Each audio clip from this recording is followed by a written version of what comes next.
lot, now you know I'm coming through. When the growth look good on you, best believe they wanna screw now. I've been trying to climb, devil threw me in the dark. Baby, don't be insecure, you can still go make a mark like blow. Could never let them drain my soul now.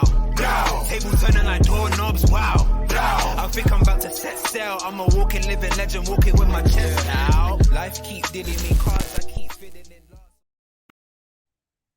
What's going on, people? What is going on? It's G. We are back in the building, and today we are here with another Scout Watch. And as you guys can see on the screen, we are here to talk about Ryan Gravenberch. Now, before we obviously dive in, guys, please make sure you smash that like button. Please make sure you subscribe to the channel if you are brand new and you are liking the content. We will have a lot more of these throughout the summer. So, Ryan Gravenberch. Where do we even begin with him? You know, it's been a tough time for him, man. It's been a really, really tough time for him this season. You know, joined Bayern Munich in last summer from Ajax. You know, Ajax prodigy. You know, one of their better players coming through the youth system. Captained the side when he was 8 years old. You know, he's one of those. He's one of our own. You know, kind of player. And you know, when he did make that move to Bayern Munich, for such a low fee, might I add, I think they're not even that there were eyebrows raised, but I think a lot of people were like, wow, okay, Bayern Munich have literally got probably one of the bargains of the summer. Because herein lies a player who is can play in a double pivot, central midfielder, you know, progressive ball carrier, all the buzzwords that you want to kind of throw out there, you know, for players these days. Young player, potential to go on to greater heights, you know, potentially move into the Bundesliga, moving into a Bayern Munich team, which already had Jamal Musiala, you know, another young player who moved over to Bayern Munich. So you thought maybe they were building something. Maybe they were building this young, you know, vibrant, excellent, high potential team, you know, mixed in with the experienced players, your Thomas Müllers, your Gnabry's, your Leroy Sané's, you know, the Sadio Mane's, Goretzka's, you know, players of that kind of ilk. So everything kind of formulated, and you did think to yourself, honestly, quite a lot of people are saying, you know, it is one of the bargains of the summer. And to be honest, when you think about how much midfielders are going for these days, you know, look at, you know, potentially your Jude Bellinghams and stuff like Enzo Fernandez, you know, players of this kind of ilk who are going for a lot of money. You know, back then anyway, I say back then like it was, you know, 20 years ago. But last summer, if you had looked at that fee and compare it to what midfielders are going for now, you have said you probably would have gone for a Gravenberch, to be honest with you, because you would have thought, well, why not go for a completely cheaper option, and for a player who is still potentially anyway going to be a fantastic player. But unfortunately for Gravenberch this season, you know, we see here it's just not really worked out. As I said, man, 24 appearances in the Bundesliga, 21 of those have appeared from the bench. He's only made 3 starts this season, and that's only accumulated to 561 minutes of football. Now that is crazy. That is so crazy. 6 appearances Champions League, 4 from the bench, 2 starts, 250 minutes, and then obviously Nations League and the cup games for Bayern Munich. But you know, you're looking at that and you're thinking to yourself, you know, this isn't the player that I thought was going to. I didn't think that this is how it was going to turn out effectively. Again, you are moving to Bayern Munich, so of course there is going to be a little bit of that. You're moving to a bigger club. You know, it's a different type of scenery. You're not really used to it. You know, you're not in your comfort zone, so to speak. And maybe hindsight's a wonderful thing. Would he have still made the same choice? Potentially, but he possibly could have, because ultimately you want to be moving on to that next stage. We've seen Anthony moving on to Manchester United, you know, and how many other players from Ajax have moved on. Frankie de Jong, De Ligt, Donny van den Beek, you know, all these players have moved on to pastures new. Why? Because ultimately Ajax can only take you to a certain level. As good as they were a couple of seasons back, you know, when they went on that amazing Champions League run, beat Real Madrid and all that kind of stuff, ultimately you can only get so far playing for Ajax. And Ryan Gravenberch probably thought the exact same thing. So he probably would make the same type of move, maybe not to a Bayern Munich, but again, who knows what Nagelsmann at the time was saying to him in terms of where there was a development plan, whether there was a succession plan for him, how he can integrate himself into the team. We don't know behind the scenes. Is he a good trainer? Is he someone who's putting in the effort? Ultimately, you're at Bayern Munich. So again, it's difficult. They've already got their own youngsters at the football club who are pretty good and could potentially make the first team. On top of bringing in more youngsters, mixed in with the experienced players who are already there, it's very difficult. Not everyone can be a Musiala, as great as I think he is, and it's going to be.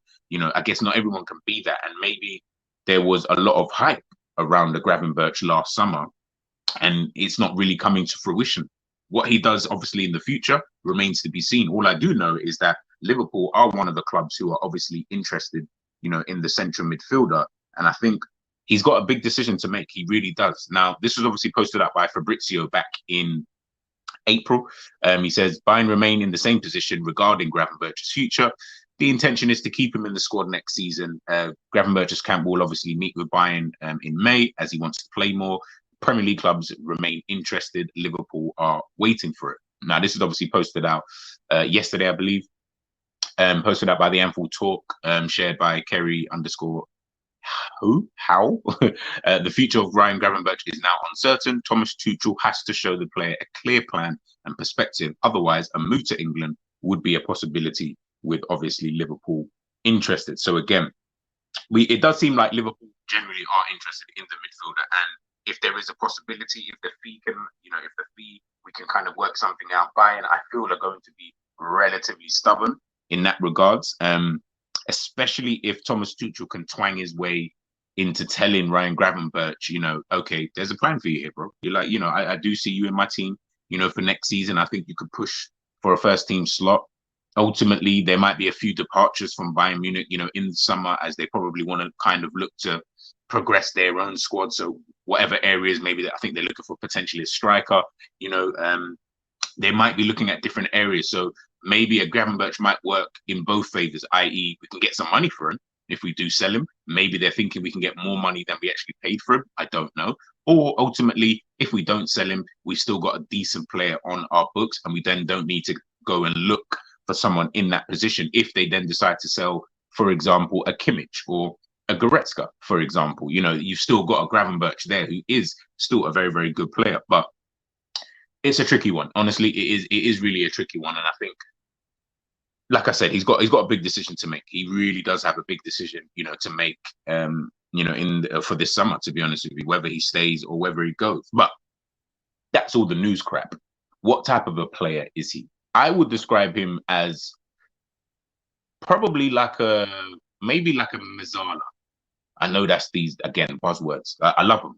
Buzzwords, So Mazzala, I think that's Italian for like a half winger.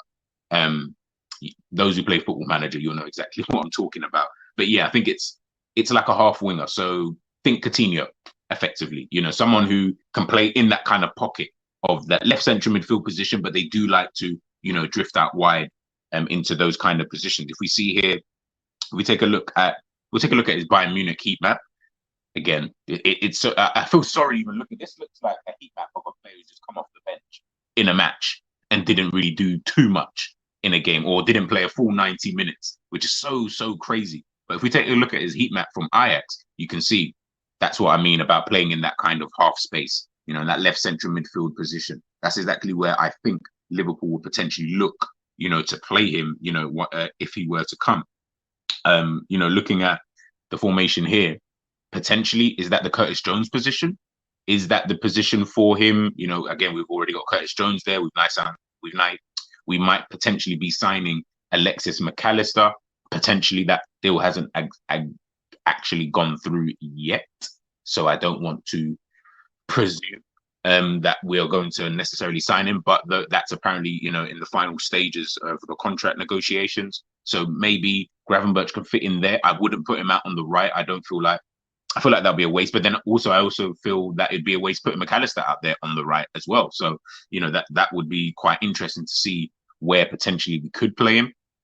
Could he play in a double pivot? No. And at his time at Ajax, that is the position that he mostly took up. And when he has played very sparingly for Bayern Munich, that is the position that he mostly does take up. So again, versatile individual. That's one thing I will say about him. He is a versatile individual. He is a player who does like to come and drop deep for the ball, picking up the ball off the defenders, but then he can also play a little bit further up, and he's comfortable in those areas, then mixing with the winger, and very good at combination play. So different. It just depends on what Liverpool want to do. Again, I'm showing this in terms of what Liverpool may or may not do.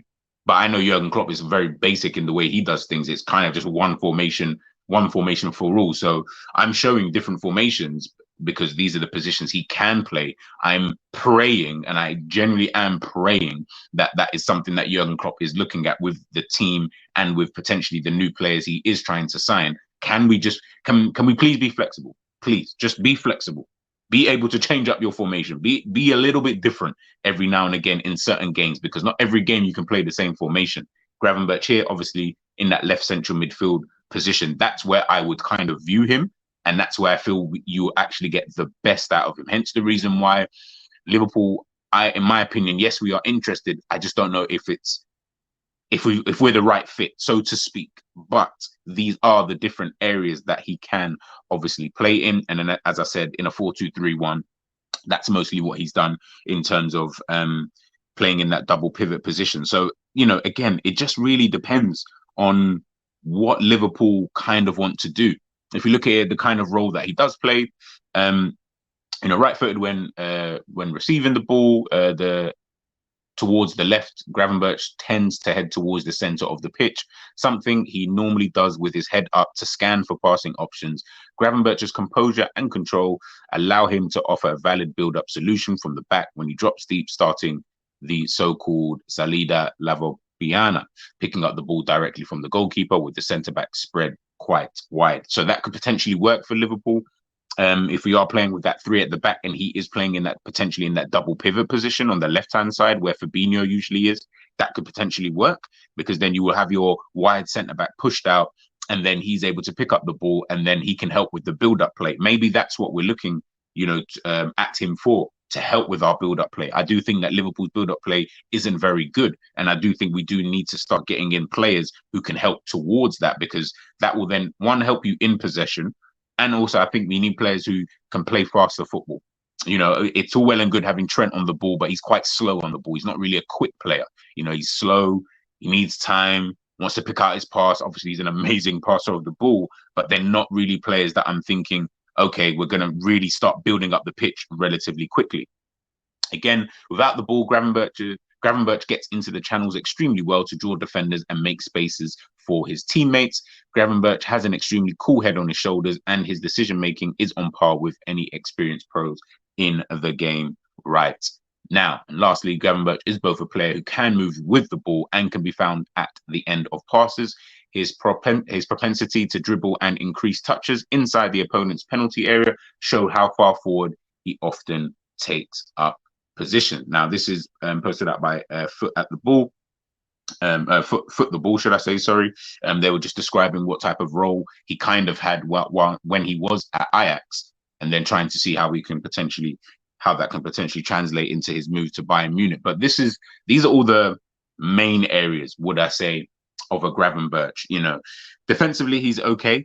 If we look at his stats here, defensively, in terms of the metrics and things like that, he is okay. I wouldn't say it's great or anything like that. Tackles, 74 percentile. Interceptions, 1.3 per 90 minutes. Puts him at the 71 percentile. Progressive passes received, he's at the 88th. Successful take-ons, he's really good at. Shot creating actions, really good at. Take shots in game. Maybe again, looking at that might be something that Jurgen Klopp is potentially looking at. Is that something he wants to add to our midfield, in this summer?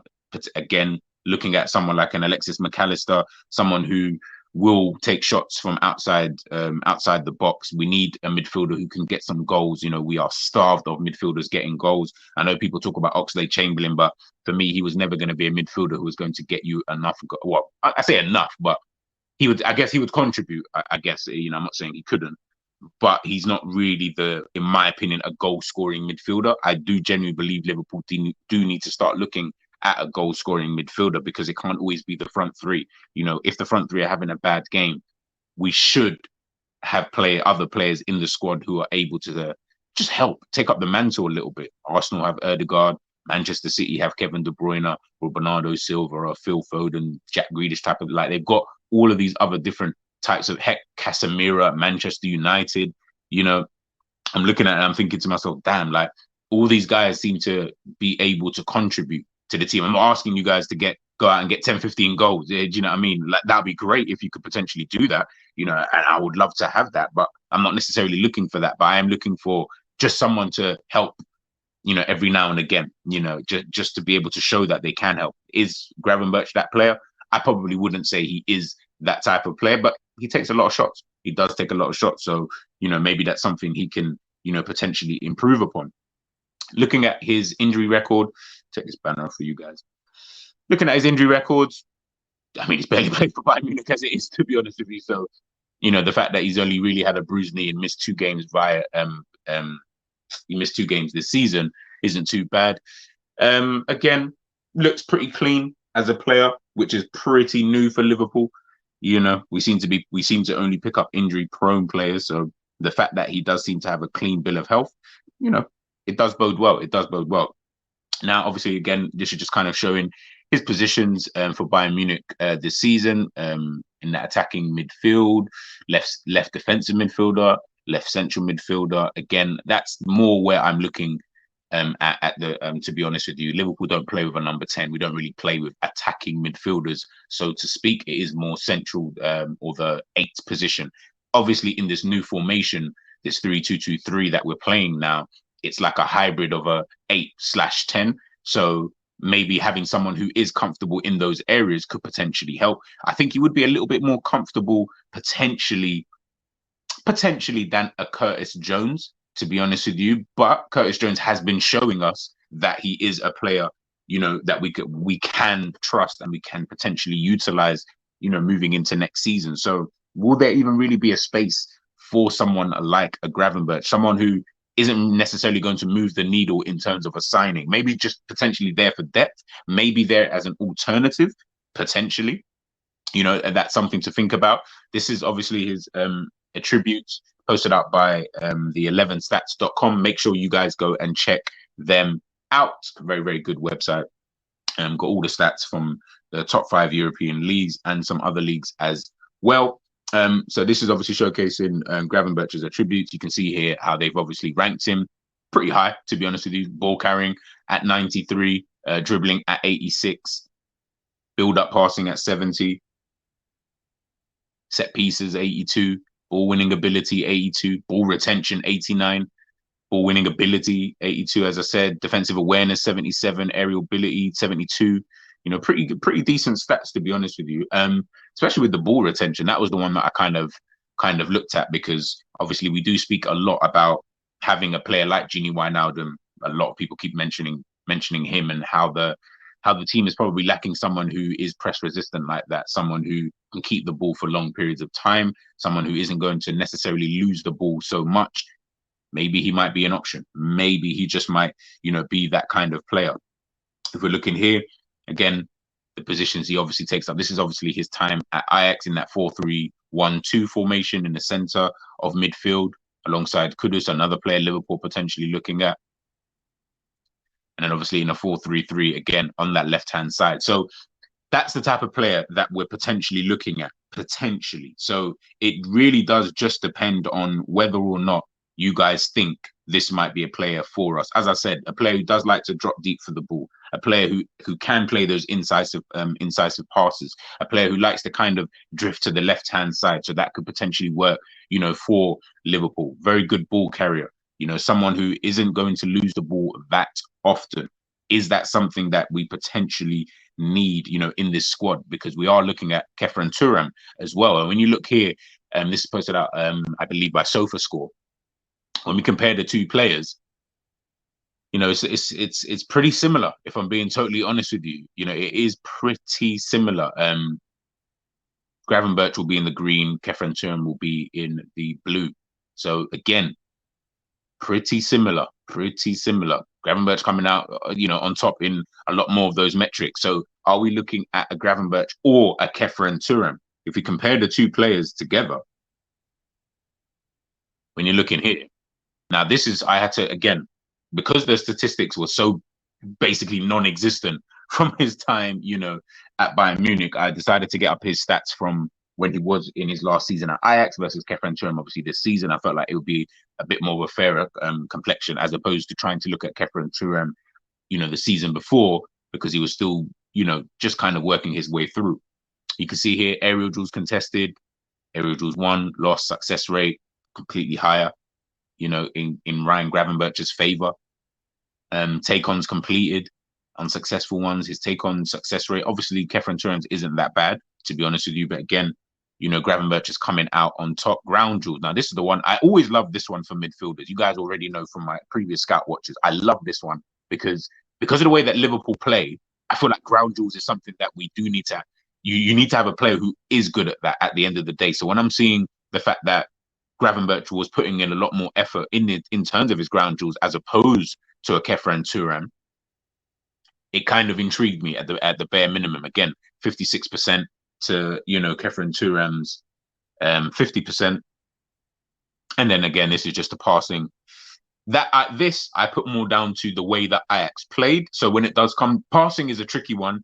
Unless the two teams play exactly the same, it is tricky to really judge it, to be honest with you, because if you're a team who are purely possession based, playing in a league where you are the best team, I expect you to kind of trump most players in this kind of metric. But again, looking at the duels contested, within that season, 294 to Kefren Turam's 262 tackles made. Kefren Turam obviously comes out on top in that respect. So again, they're similar in certain aspects, but then when you're looking at it, and again, this is obviously Ryan Gravenberch at his during his time at Ajax. So has he still got the same kind of oomph? Looking at him now, I don't really know. It is tricky and it is difficult to kind of say because he's barely been playing this season, but that's what he can do. And when we're trying to put that up against Kefren Turam, that's what Kefren Turam can do. So then you're sitting there thinking, if we look at, his stats against Kone, again, I only looked at these statistics purely because if he does play in that, would we say, left defensive midfield position, that is a position I think that, Kone would be playing in if we were to sign him. Obviously, there are links to Kone. So again, long passes attempted, successful, a success rate of 60%, really, really good through balls attempted. Again, Kone is a good ball carrier. And if you guys make sure you check out my scout watch on Kawedu Kone, but at the same time, Gravenberch might just be a little bit better in that sense. But when we then look at the ground duels contested, and as I said before, this is where I really do look at, the central midfielders, whichever position. I don't care if it's the attacking position or defensive position. This for me is quite a key area. And you can see that Kone defensively comes out, on top in that regard. He's putting in 368 to Gravenberch's 240, to be honest with you. Even though I can see their ground duel success rate is very, very similar, you can see as an overall, because Kone is putting in a lot more ground duels, it's going to kind of skew the kind of numbers, and you can see interceptions and blocks. He's putting in that much more in terms of effort. Take-ons completed, again, I expect Gravenberch to kind of come out on top at 67% success rate to Kone 61, which isn't too bad.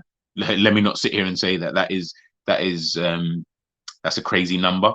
But again, it's just about, I think this summer, when we're looking at Liverpool and the transfer dealings, I've mentioned it 100 times. It's about the profile of player that we do potentially get in. We seem to be looking at so many different profiles and so many different types of players that it does make me think to myself, what exactly are we looking for in a midfielder? Forget where in the midfield, just what are we looking for in a midfielder? Because we were so used to having a workhorse midfield, is Jurgen Klopp, would I say, trying to almost move away from that in terms of, I don't just want them to be workhorses. I want them to have some level of technical ability. I want them to be good ball carriers. I want them to understand that technically I need you to be at a certain level because of the way that we're potentially trying to play. Hence why the links with Alexis McAllister, who I wouldn't call a workhorse, definitely wouldn't put him in the brackets of the Ginnies or the Hendersons or the Fabinhos. No way. Or Milners. I wouldn't put him in that kind of bracket. He can do it to a certain degree, but to say that he's a workhorse, nah, I don't think he's that type of player. But he is a technical player. He is a player in that final third. You probably do want, a player who can make things happen in that final third, and he can be a threat from things like set pieces and things like that. You know, as I mentioned here about Gravenberch and his ball carrying ability, another real strength in Gravenberch's game is how he can progress through his ability to carry the ball from deeper areas. Again, is that what Jurgen Klopp is looking for? Is that something that we are requiring now from the players who are going to be playing in midfield? He does this well due to multiple factors: his close control, his strength, his power, his awareness. This section will focus on the former two, while his awareness will be considered later, obviously, in the analysis. Excuse me. And again, you know, when we're looking at a Gravenberch, just in a general sense as to, you know, what he can and can't do, is that something that Liverpool are requiring? And I keep mentioning it, I keep saying it, and I want to keep putting it out there. Is that what we need moving into next season? Is that what we require? Do you guys want, and let me know, obviously, what you think in the comment section. Do you guys think a Gravenberch would be a better option for us to sign as opposed to getting in a Thuram? Do you think getting in Kone would be a better option than getting in a Gravenberch? Where do you think, you know, a Gravenberch fits into the squad? Is he going to play in that left-hand side? If so, we've already potentially looking to sign Alexis McAllister. Where does Gravenberch go in that scenario? Where does Curtis Jones go in that scenario? If you then play him deeper, are we then say we're not looking at a Kone? If so, what then happens to a Bajcetic? What then happens to a Tyler Morton? All of these things and all of these questions, obviously, Jurgen Klopp is going to have to try and come up with an answer.